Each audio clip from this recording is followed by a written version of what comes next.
L'Europe. Comment entrons-nous dans le jeu? Vous, toi et moi. Nous, les citoyens, ne devrions pas laisser les élections s'épuiser en désintérêt. Personne sur le continent ne peut penser que cela ne le concerne pas.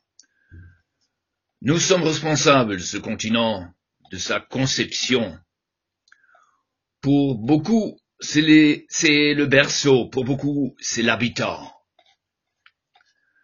Que peut l'Europe et quelles sont ses perspectives? Alors, à quel point l'Europe nous intéresse-t-elle? Comment ça se sent? La prospérité, plus jamais la guerre. La liberté, non seulement la liberté de voyager, mais aussi la liberté de développement. Le nationalisme détruit la prospérité européenne. De quel côté le danger se profile-t-il? Vient le danger de la part des extrémismes de gauche et de droite? Que faire à propos du populisme morbide qui piétine tout? Ensuite, il y a l'ingérence des autocrates et des dictateurs. Ils sont jaloux de cette Europe et interfèrent avec toutes sortes de méthodes. L'Union européenne a ses propres objectifs, n'importe si cela convient à la Russie, à la Chine ou aux États-Unis d'Amérique ou non. Seule une Europe commune peut profiter d'autres cultures. Seule une Europe unie peut agir en échange avec les influences extérieures. Seule une Europe stable peut s'imposer sur le marché mondial des idées. Que savons-nous des décideurs dans l'Union européenne? Pourquoi les politiciens européens devraient-ils avoir du charisme? Qu'en est-il de leur expertise professionnelle?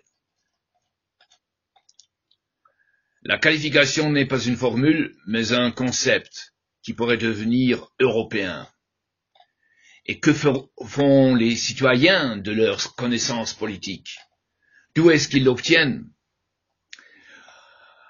Le public manque d'informations utiles, alors on ne devrait pas être surpris si la fiabilité, la sécurité et le profit font leurs adieux. En quoi ça concerne vous? Soudain, vous vous trouvez face à votre propre responsabilité politique.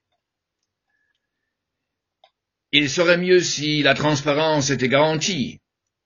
Nous, la société européenne, voulons savoir exactement ce qui se passe quand ceci ou cela est en voie de décision.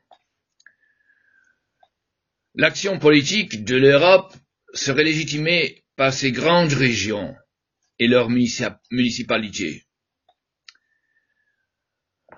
La voix de chaque région aurait la même valeur. On n'aurait pas à se soucier de l'influence extérieure ou de l'intérêt excessif d'une seule nation si quelque chose devait être convenu en Europe.